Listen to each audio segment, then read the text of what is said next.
Kasus dugaan pemerasan mantan Menteri Pertanian Syahrul Yassin Limpo oleh pimpinan KPK memasuki babak baru.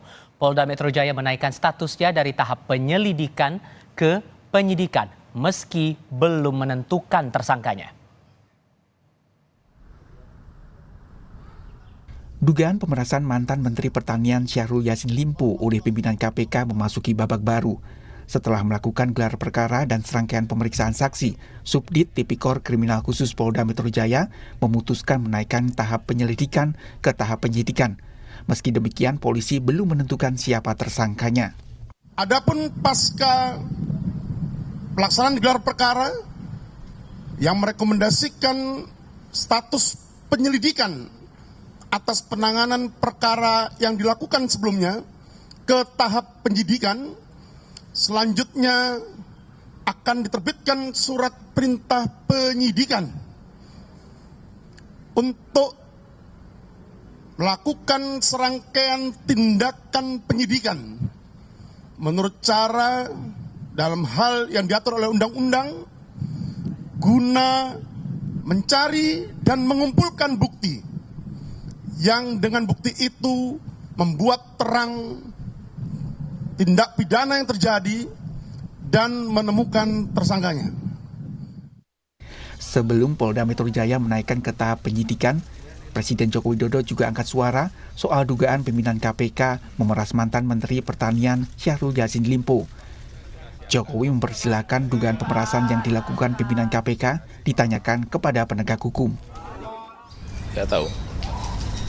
Ditanyakan aja ke aparat penegak hukum, ke KPK atau ke mana?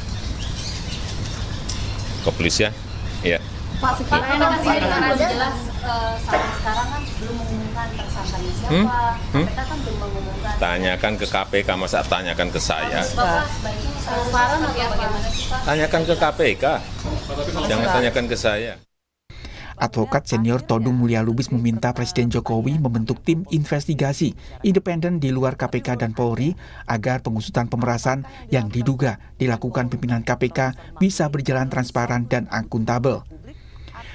Todung juga minta pimpinan KPK yang diduga terlibat pemerasan kasus korupsi di Kementerian Pertanian dinonaktifkan untuk mempermudah pengusutan.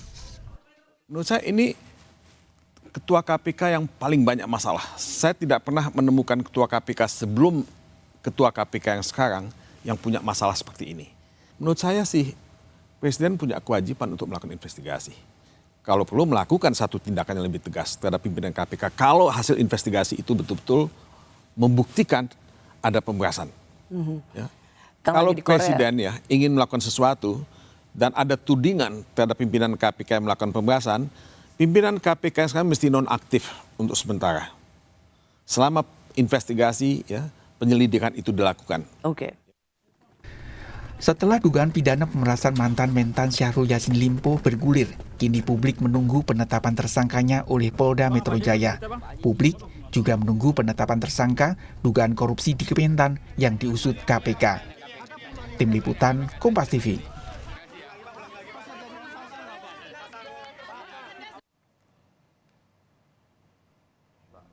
Kemarin, Ketua KPK Firly Bahuri dilaporkan oleh Dewan Pengawas KPK atau ke Dewan Pengawas KPK maksud saya oleh Komite Mahasiswa Peduli Hukum buntut dugaan pertemuan dengan mantan Menteri Pertanian Syahrul Yassin Limpo. Laporan ke Firly merujuk pada Peraturan Dewas KPK nomor 3 tahun 2021, yaitu aturan mengatur soal larangan tiap insan KPK bertemu dengan pihak yang berperkara di KPK. Sementara KPK masih menunggu proses di Dewan Pengawas. Terkait pelaporan dugaan pelanggaran etik pimpinan yang disampaikan para pihak kepada Dewan Pengawas KPK, menurut Kepala Bagian Pemberitaan KPK Ali Fikri, menghormati hak setiap masyarakat untuk menyampaikan aduan tersebut sebagai bagian dari kontrol sosial terhadap upaya-upaya pemberantasan korupsi yang dilakukan KPK. Sehingga ditunggu saja proses tersebut dengan tidak menyampaikan opini tanpa didasari fakta-fakta yang justru akan membuat situasi menjadi kontraproduktif.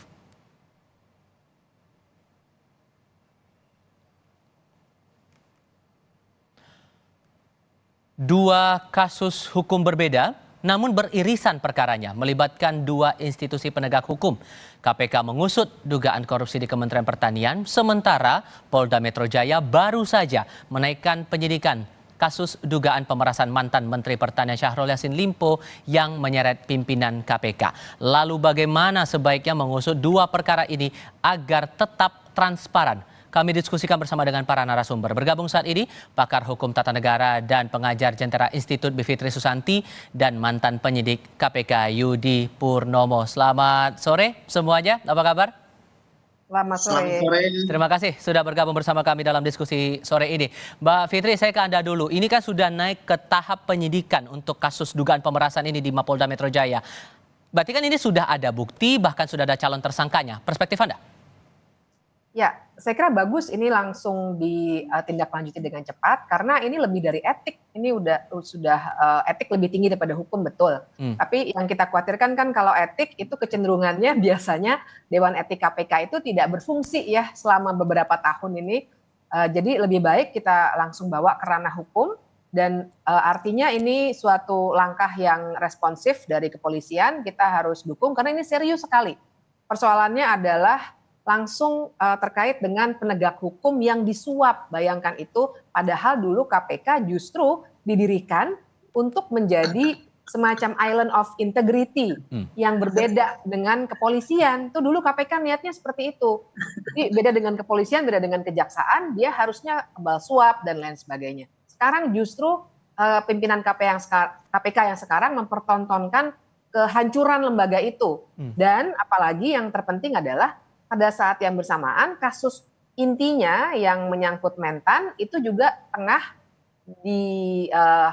diusut, didalami ya oleh KPK sendiri. Nah, jadi artinya nanti akan banyak sekali benturan kepentingan. Jadi harus memang ini ditindaklanjuti dan saya kira bahkan memang seharusnya bahkan dalam tahap penyidikan ini pimpinan KPK itu harus diberhentikan paling tidak sementara. Karena benturan kepentingannya sudah sangat-sangat jelas. Jangan tunggu Dewan Kehormatan, langsung sikapi apa yang terjadi di kepolisian. Sehingga Anda menangkap bahwa kasus ini sebetulnya calon tersangkanya sebetulnya sudah ada?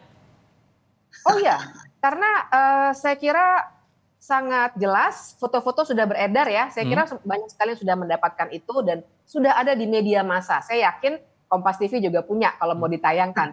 Jadi begitu jelas dan kemudian kita juga paham dari pemberitaan bahwa pemeriksaan terjadi di rumahnya itu, di rumah Mentan maksud saya, itu juga ada nama-nama dan ada dokumen-dokumen yang mengarah kepada orang-orang yang ada di dalam KPK, sehingga kita bisa mengindikasikan paling tidak, kalaupun ia tidak terlibat langsung, tapi dia pasti mengetahui. Di titik ini kita belum berani ya, karena penyidikan masih berlangsung begitu. Tapi sekalipun fotonya ini dibantah begitu, foto antara pertemuan Firly dengan Syahrul Yassin Limpo ini dibantah. Ya kita silakan verifikasi lebih lanjut. Ada banyak sekali teknologi yang bisa memverifikasi hal itu. Tapi kan foto bukan satu-satunya alat bukti. Nanti kita akan bisa memverifikasi dari alat-alat bukti lainnya di persidangan ke barang bukti ya dan keterangan lainnya yang sangat mungkin nanti bisa mengarah pada kebenaran atau ketidakbenaran foto itu. Tapi ini harus segera diklarifikasi. Beredarnya foto Firly dengan bertemu dengan mantan Menteri Syahrul Yassin Limpo ini menurut Anda Bang Yudi sudah membuat terang dugaan pemerasan ini? Itu bukan terang lagi ya. Itu bagaikan matahari yang sedang terik-teriknya di tengah hari gitu. Jadi udah terang lah gitu ya. Tapi benar dikatakan oleh Mbak Bibip ya bahwa tentu ketika menaikkan status ya dari penyelidikan ke penyidikan tentu barang buktinya kuat ya, bukan hanya satu barang bukti gitu kan. Kemudian alat buktinya juga pasti lengkap ya, keterangan saksinya, bahkan ahli mungkin sudah diperiksa seperti itu, petunjuk-petunjuk lain dan sebagainya. Jadi permasalahannya adalah ya tentu kita berterima kasih ya kepada Polda Metro Jaya yang sudah serius ya untuk menangani kasus ini, karena kasus ini artinya pidananya diduga sudah jelas ya, peristiwa pidana sudah jelas. Artinya ini bukan lagi peristiwa yang gosip, bukan lagi hoax, bukan lagi isu nggak jelas, tapi sudah bagian dari sistem peradilan pidana di Indonesia yang sudah masuk dari penyelidikan dan sekarang ke penyidikan. Artinya adalah bahwa nanti penyidik ya akan bisa melakukan upaya-upaya paksa, ya, mulai dari penyitaan, penggeledahan, penangkapan, bahkan menahan jika nanti tersangka sudah ditemukan. Tapi saya sepakat dengan Mbak Bibi bahwa ya dari penyelidikan pun sebenarnya kita sudah tahu gitu kan. Sebagai penyelidik misalnya waktu saya di KPK sudah tahu bahwa nanti yang akan menjadi target operasi atau terorisnya adalah si X gitu kan. Tapi nanti baru bisa ditetapkan sebagai penyidikan ketika ya alat buktinya sudah kuat seperti itu, Mas. Jadi bagi saya apa yang dilakukan oleh Polda Metro Jaya ini adalah bagian dari upaya untuk membersihkan KPK dari anasir-anasir jahat gitu ya, yang istilahnya menunggangi. Bayangkan, Mas, penyidik lagi capek-capeknya kemarin menggeledah beberapa tempat gitu ya, tiba-tiba terdengar pimpinannya diduga memeras. Gitu kan. Ini kan pidananya sudah diproses, status hukum sudah naik ke tahap penyidikan. Di sisi lain juga di Dewan Pengawas KPK juga sudah ada laporan nih dari masyarakat soal dugaan kasus ini. Menurut Anda, Bang Yudi, mana yang harus diusut lebih dulu, dari proses etiknya kah atau pidananya? Yang jelas bagi saya lebih baik Dewas gitu ya, diam saja gitu ya. Kenapa? Karena ini sudah bagian dari penegakan hukum. Ingat loh, kita sudah berapa kali kecewa dengan kinerja dari Dewas. Terakhir, bayangkan Dewas sampai ke menyidangkan gitu ya, seorang pimpinan KPK yaitu Pak Johannes Tanak gitu ya, udah disidang, ternyata hasilnya tidak sesuai dengan harapan masyarakat. Ya, tidak bersalah terkait dengan etik yang diduga dilakukannya. Bayangkan, padahal dia sudah berhubungan dengan pihak yang diduga berperkara, kemudian dia juga tidak mau menyerahkan handphonenya. Padahal Dewas itu cukup dengan bukti itu sudah jelas ya patut atau tidak patutnya dia berhubungan. Artinya bahwa ya Dewas ya benar-benar tidak sesuai lah dengan keinginan masyarakat. Jadi saya pikir kalaupun ada laporan ke Dewas, ya Dewas jangan sampai ya offside ya, mencampuri urusan penyidikan dengan tiba-tiba nanti mengatakan bahwa ini tidak ada pelanggaran etiknya. Ini kan berbahaya gitu kan. Seperti itu. Siap. Mbak Fitri, diberhentikan sementara itu menjadi salah satu opsinya agar memastikan dua kasus yang berjalan di KPK, di Mapolda Metro Jaya juga bisa seiring sejalan begitu. Tapi kalaupun kemudian diberhentikan, yang memimpin nanti siapa dan bagaimana cara bisa memastikan bahwa dua-duanya ini, dua kasus yang ditangani dua lembaga berbeda ini bisa berjalan bersamaan? Kalau masalah yang menggantikan itu ada mekanismenya tersendiri, tapi yang jelas jangan khawatir. Karena kalau di KPK itu pimpinan itu sifatnya kolektif kolegial. Dia bukan seperti bos begitu ya, seperti direktur utama. Kalau di perusahaan tidak seperti itu. Mereka berlima itu kolektif kolegial dan ada mekanisme juga yang kalau mau digantikan 4 orang, kalau 5 kemudian jadi 4, 1 mau digantikan bisa. Seperti yang sudah terjadi ketika Lili Pintauli Siregar mengundurkan diri, itu juga gara-gara Dewasnya kurang tegas, kemudian dia mengundurkan diri sebelum ada keputusan dari Dewas begitu. Nah, jadi jangan khawatir soal itu, tapi yang jelas yang terpenting adalah kita fokus di kejahatan luar biasa ini yang terjadi di Kementerian Pertanian, dan luar biasanya kan karena ini uang kita nih yang dipakai untuk segala macam hal yang terkait dengan pengelolaan pertanian, padahal kita lagi krisis beras juga.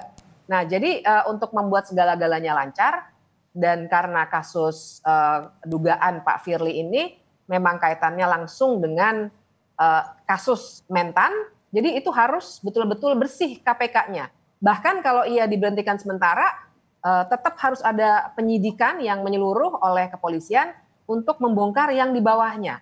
Karena korupsi itu pasti tidak sendirian, namanya korupsi pasti berjaringan. Jadi ini memang kuncinya supaya nanti korupsi di tubuh Kementerian Pertanian itu bisa dibongkar secara objektif. Oke, kalaupun kedua kasus ini bisa dilakukan seiring sejalan begitu di ranah pidananya di KPK untuk pengusutan kasus dugaan korupsi di Kementan, lalu untuk dugaan pemerasan ditangani oleh Mapolda Metro Jaya begitu, Anda menangkapnya Bang Yudi bisa muncul tidak beda cara pandang antara pimpinan KPK untuk pengusutan ataupun juga pendalaman kasus ini kemudian? Oh, tidak. Justru saya melihat ya, biarkanlah kasus korupsi Kementan ditangani oleh teman-teman penyidik KPK yang saya percaya ya, karena mereka adalah teman-teman saya juga gitu kan dulu ya. Kalau untuk itu saya pikir udah clear lah ya, bahwa kasus korupsinya itu sudah ditangani. Artinya kalau sudah naik ke penyidikan gitu ya, artinya teman-teman sudah yakin bahwa ada dugaan tindak pidana korupsinya. Dan Tapi kalau sampai sekarang belum ada pengumuman resmi ada tersangka dalam kasus ini juga, itu kan jadi pertanyaan, Bang. Nah, itu yang saya katakan. Ini kan menjadi aneh ketika sebenarnya para tersangka itu sudah mendapatkan SPDP ya, sudah perintah dimulai penyidikan. Ngapain lagi diulur-ulur? Karena seminggu setelah penyidikan itu dimulai, mereka harus menyampaikan SPDP kepada para tersangka. Artinya, kok diulur-ulur? Mau apa? Ini kan jadi pertanyaan publik. Dan sekarang bom, tiba-tiba ada isu dugaan dan sebagainya yang ternyata terkonfirmasi mengenai dugaan pemerasan tersebut dan sekarang sudah ranah penyidikan. Artinya saya sudah meminta kepada KPK segera saja kalau misalnya berani gitu kan, umumkan siapa jadi tersangkanya. Kalau ini kan spekulasi. Kemarin ada Menko Polhukam mengatakan si ini tersangkanya, kemudian tapi KPK tetap masih diam. Ini kan menarik gitu ya. Tapi sekali lagi bahwa kepolisian memang tepat ketika mengurusi permasalahan pimpinan KPK yang bermasalah. Kenapa? Karena kalau penyidik KPK itu tidak mungkin bisa, karena mereka menjalankan perintah dan sebagainya itu kan harus berdasarkan perintah dari pimpinan KPK, mulai dari perintah penyelidikan sampai seperindik. Kalau misalnya ditangani yang adalah pegawai, ya bisa lah gitu kan, karena pimpinannya nggak ikutan. Tapi kalau pimpinannya diduga terlibat, siapa nanti yang akan memastikan itu akan independen ya. Jadi menurut saya sudah tepat ini dilakukan oleh teman-teman di kepolisian. Seperti itu. Maka apa yang harus dilakukan polisi nih Mbak Fitri untuk mendalami lagi dugaan pemerasan ini? Saya kira kepolisian bisa langsung membongkar jaringan di pihak di KPK-nya itu sendiri ya. Dan silakan kalau mau diverifikasi pertemuan-pertemuan itu, sekali lagi foto biasanya satu.